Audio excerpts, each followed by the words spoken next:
En la primera parte del videoprograma de demencia nos habíamos ocupado de las características clínicas del síndrome demencial, de su clasificación clínica, de la exploración cognitiva del paciente afecto de un cuadro demencial, de los tests psicométricos utilizados para su diagnóstico y finalmente habíamos entrado en la consideración del diagnóstico diferencial de la demencia y habíamos dicho y esbozado las diferencias entre una demencia propiamente dicha y una pseudodemencia por depresión, recordando, como habíamos dicho, que el 25% de los cuadros demenciales pueden obedecer a un factor depresivo que el semiólogo, que el clínico, que el neurólogo tiene obligación de descartar en todos los casos.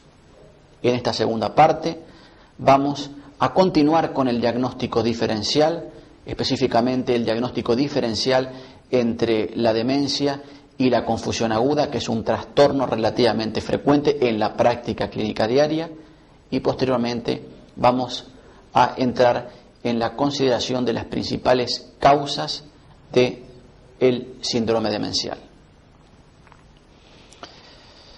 Diagnóstico diferencial entre el síndrome confusional y el síndrome demencial.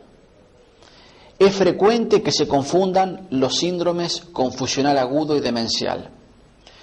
Esto se debe no solo a la similitud de ambos en sus manifestaciones, sino también al hecho de que la confusión aguda es menos conocida como entidad sindromática independiente, diluyéndose en el lugar común de las manifestaciones de senilidad cerebral, remedando la arterioesclerosis del bulbo como eventos terminales de la vida de las personas, lo que genera actitudes de abandono del paciente por parte de los médicos. ¿Qué es el síndrome confusional agudo? El síndrome confusional agudo es un trastorno cognitivo de comienzo brusco que se debe a patologías clínicas, neurológicas o tóxicas agudas tratables, reversibles. El síndrome confusional es, por lo tanto, vuelvo a repetir una vez más, reversible. En el síndrome confusional agudo predominan en forma típica los trastornos de la atención, de la percepción y de la psicomotricidad. Otra característica invariable es la fluctuación de los síntomas a lo largo del día, con rápidas exacerbaciones y remisiones y agravación nocturna. Los síntomas se adjudican a un trastorno agudo del metabolismo neuronal que se produce en cerebros que por envejecimiento se encuentran en un déficit funcional relativo que se agudiza o agrava en condiciones de desestabilización sistémica.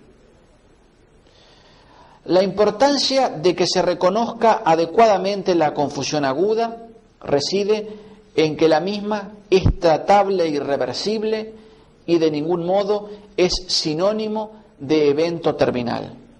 Es más, dentro de los mismos síndromes demenciales, si bien minoritarios, los hay también reversibles, de modo que el adecuado conocimiento de los trastornos cognitivos es indispensable.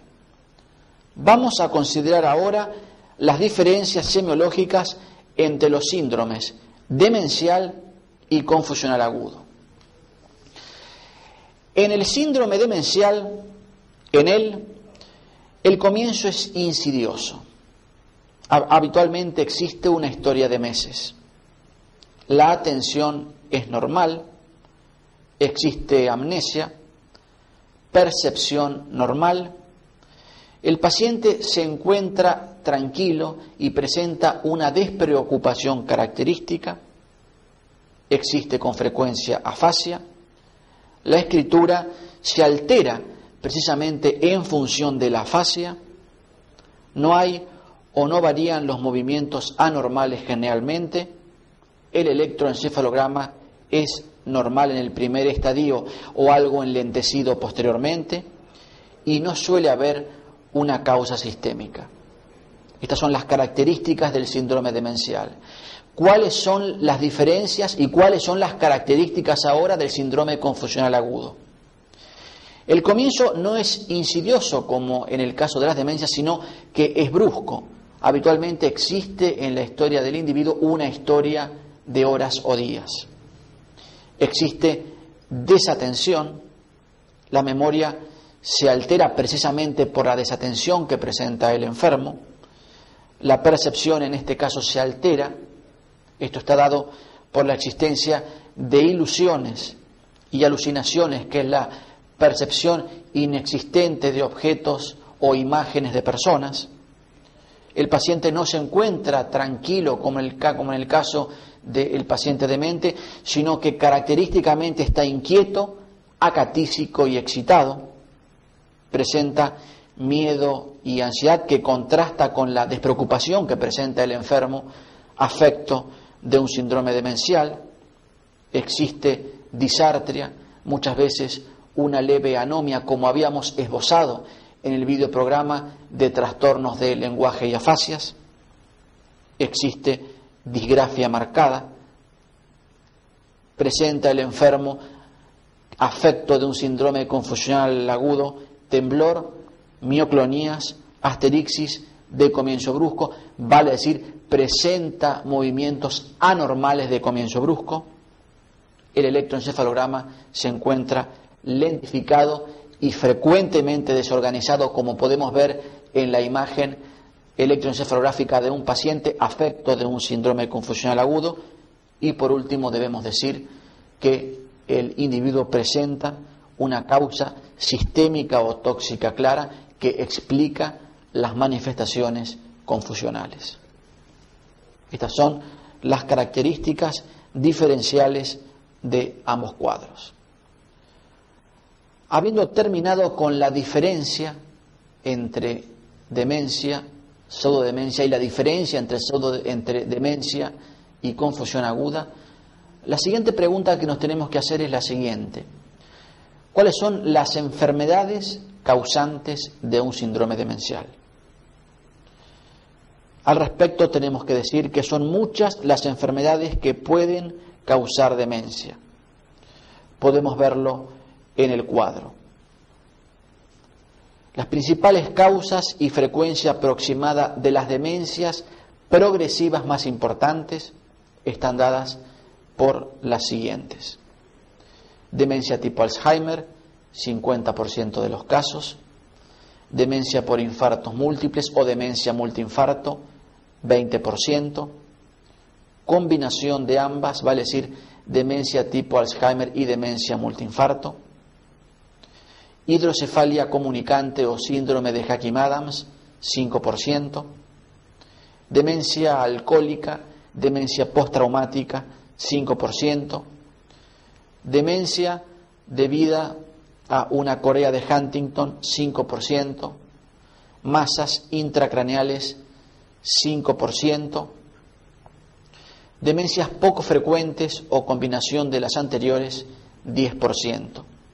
Entre las demencias poco frecuentes se citan el abuso crónico de fármacos, enfermedad de Creutzfeldt-Jakob, causas metabólicas, causas tiroideas, hepáticas y nutricionales, causas degenerativas, espinocerebelosas, esclerosis lateral amiotrófica o enfermedad de Charcot, parkinsonismo, esclerosis múltiple, enfermedad de Pick, enfermedad de Wilson y epilepsia. Hemos repasado entonces las principales causas y la frecuencia aproximada de las demencias progresivas más importantes. Y una vez más tenemos que decir que según la causa sea cortical, subcortical o mixta, sus características semiológicas serán diferentes. Causas de demencia cortical. Estas son la enfermedad de Alzheimer y la enfermedad de Pick. La enfermedad de Alzheimer, descrita en el año 1907, es la causa más frecuente de todas las demencias, ya que, se insiste una vez más, el 50% de estas son debidas a la misma. El deterioro producido por la enfermedad de Alzheimer es el que sirve de modelo de descripción de las características generales del síndrome demencial que hemos efectuado. Si se observa el tipo de compromiso cognitivo y su evolución, se podrá notar que el mismo coincide con la gradual pérdida de función hipocámpica y temporoparieto-occipital, que es donde predomina la atrofia cerebral que caracteriza a esta enfermedad. Desde el punto de vista electroencefalográfico, se produce una lentificación generalizada y progresiva de los ritmos, unido a veces a trenes de ondas lentas, según podemos ver en la imagen. La tomografía computada puede demostrar el ensanchamiento de los surcos que se tornan profundos y la correspondiente dilatación de las cisternas y del sistema ventricular, hidrocefalia ex vacuo.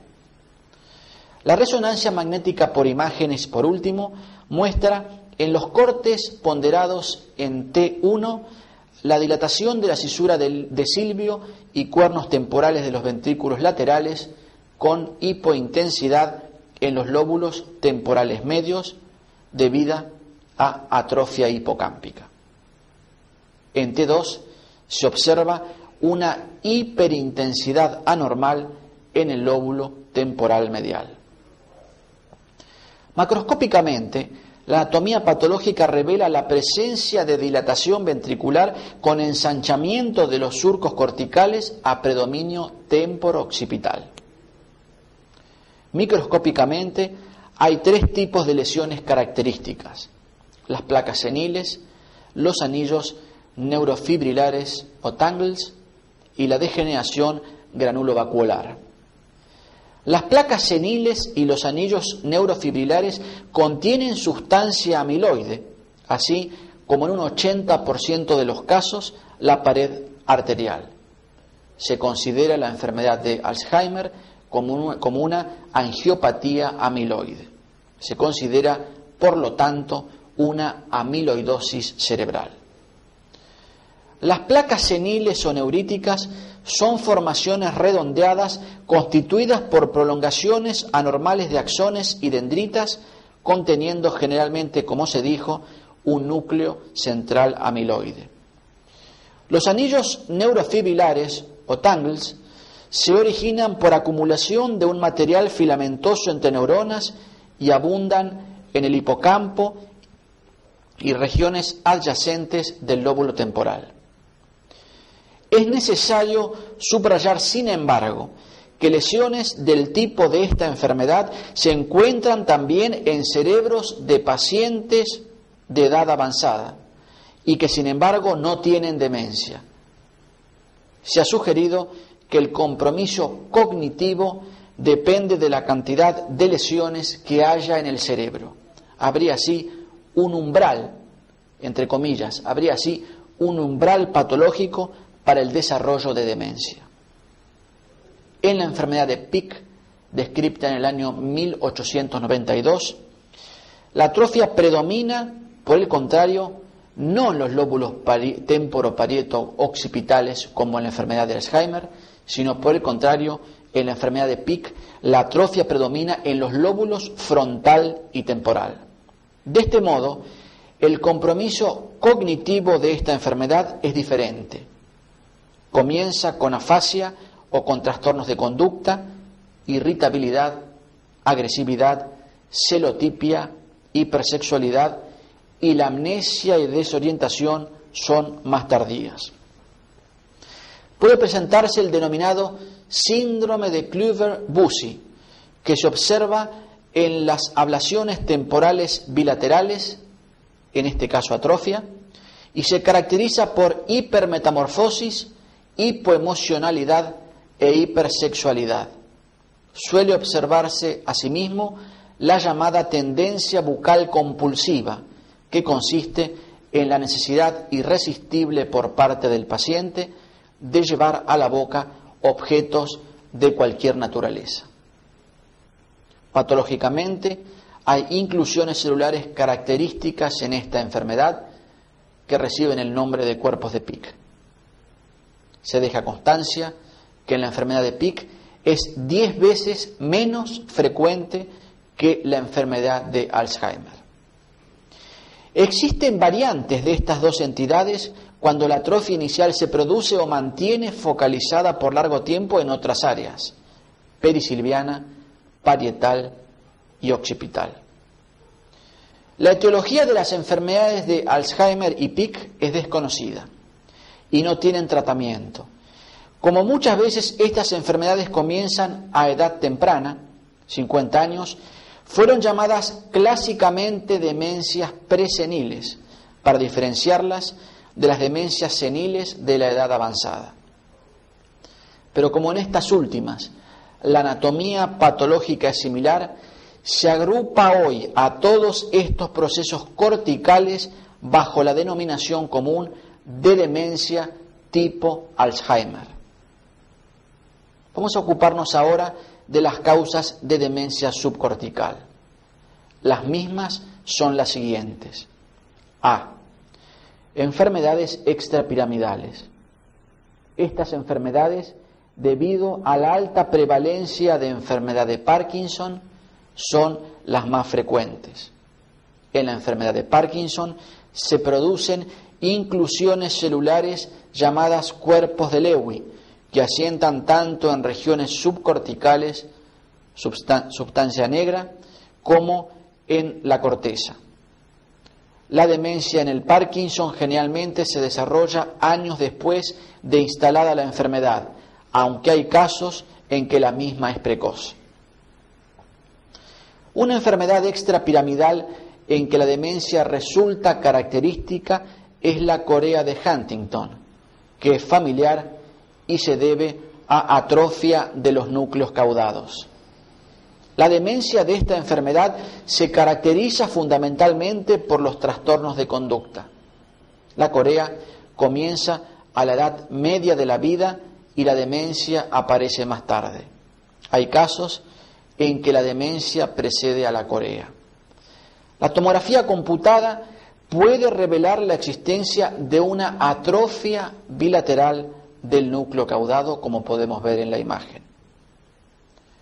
Otros trastornos extrapiramidales que se asocian a demencia son la enfermedad de Wilson o degeneración hepatolenticular, la parálisis supranuclear progresiva o enfermedad de Still-Richardson-Olszewski, las degeneraciones espinocerebelosas y la calcificación idiopática de los ganglios basales.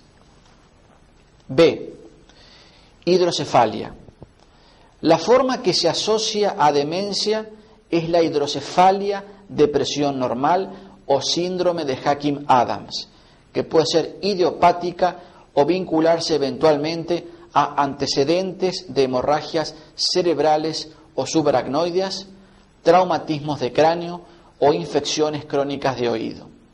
En este cuadro, lo característico es un trastorno de la marcha, paraparesia leve, que el paciente refiere como flojedad en las piernas, incontinencia, signos extrapiramidales leves, como la presencia de rigidez y temblor, y un síndrome cognitivo que no suele ser evolutivo.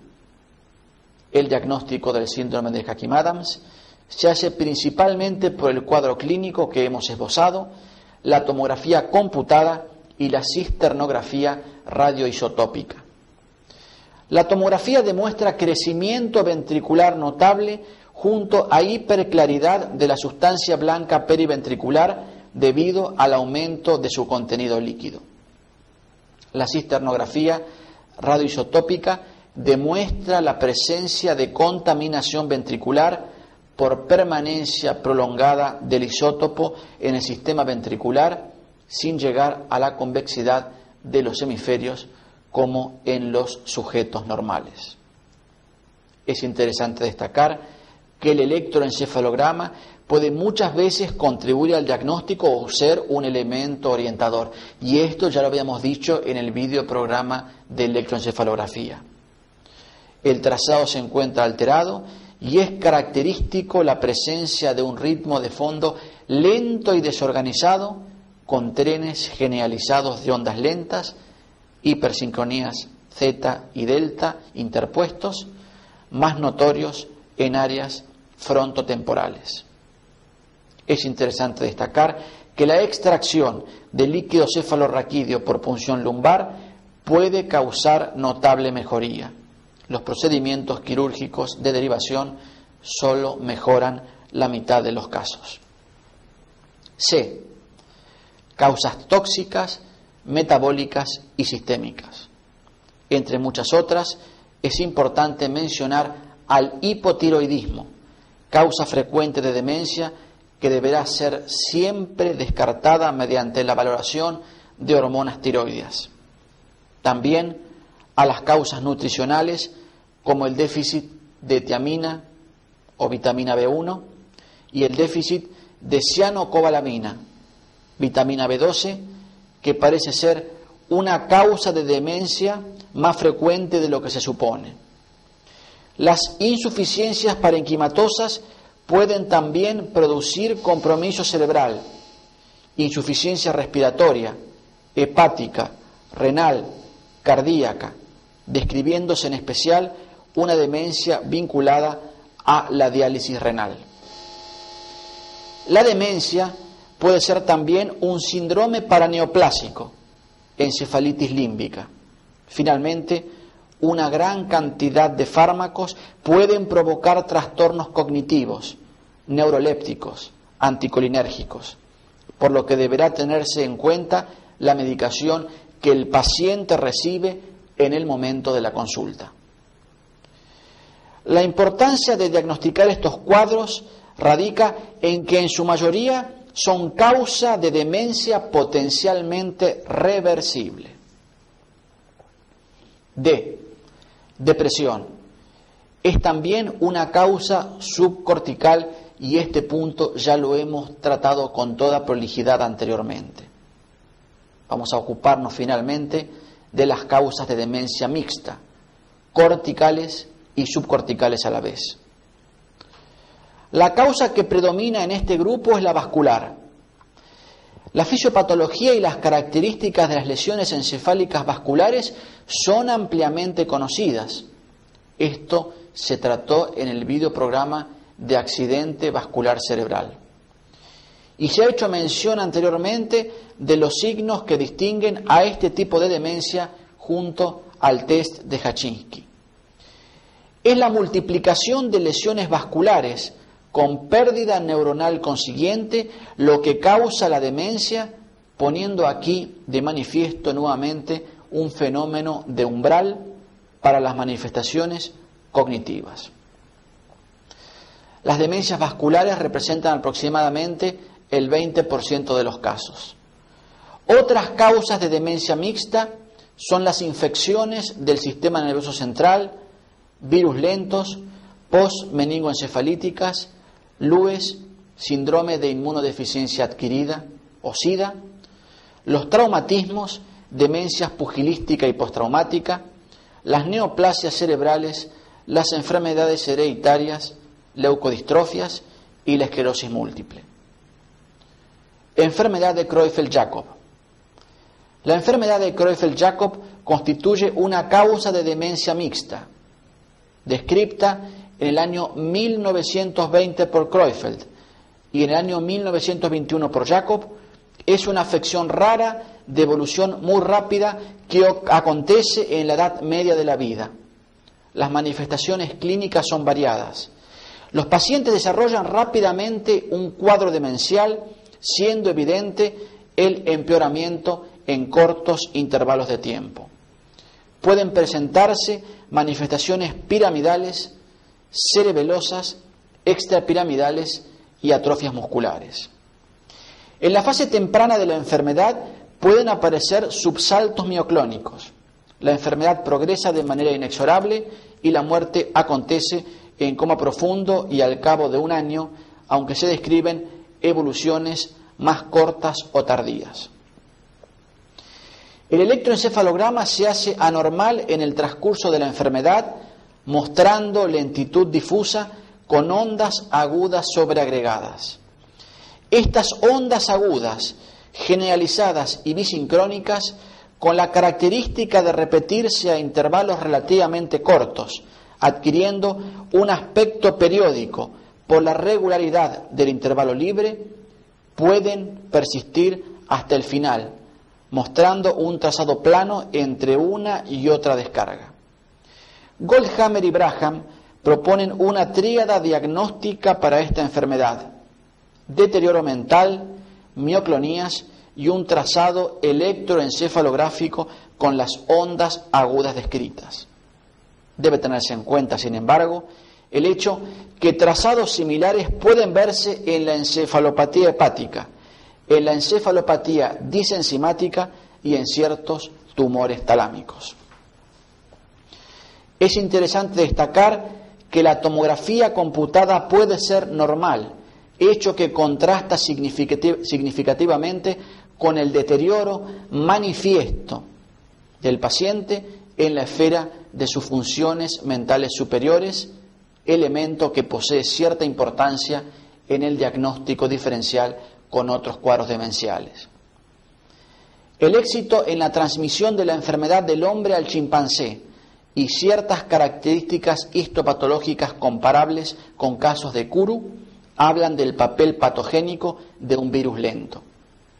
La teoría actual, que el agente sería una proteína de membrana codificada por un gen y modificada en los pacientes con Jakob-Creutzfeldt, explicaría los casos esporádicos, así como los de causa iatrogénica por inoculación de esta proteína. Prion. Como conclusión final, decimos lo siguiente. Nos hemos ocupado de las características semiológicas para el diagnóstico del síndrome demencial, de su clasificación clínica, de cómo debe llevarse a cabo una exploración en la consulta o al pie de la cama del enfermo, de los tests psicométricos y del diagnóstico diferencial con otros cuadros. Nos hemos ocupado también de las causas y al respecto podemos decir lo siguiente. Las causas más frecuentes del síndrome demencial son la enfermedad de Alzheimer, 50% de los casos, la enfermedad cerebrovascular, 20%, el síndrome depresivo, hasta un 25% se insiste, la enfermedad de Parkinson y la hidrocefalia. Se deberá deslindar adecuadamente el diagnóstico de envejecimiento cerebral normal del de síndrome demencial. El diagnóstico diferencial entre síndrome confusional y demencial debe realizarse con frecuencia. Diversos parámetros de diferenciación deberán ser tenidos en cuenta. A lo largo de los videoprogramas nos hemos referido a el diagnóstico diferencial muchas veces y decíamos y recordamos el diagnóstico diferencial entre el temblor parkinsoniano o no parkinsoniano, que era un error frecuente en la práctica clínica diaria. Nos referíamos también al diagnóstico de la epilepsia con los síndromes sincopales, que podía constituir un error también presente con mucha frecuencia en la práctica médica de todos los días. Y tenemos que decir al respecto en el videoprograma que realizamos en el día de hoy que el error diagnóstico de confusión y demencia es también frecuente en la práctica clínica diaria. Y decimos también que diversos parámetros deberán ser tenidos en cuenta para el diagnóstico certero y eficaz. Muchas gracias por la atención dispensada.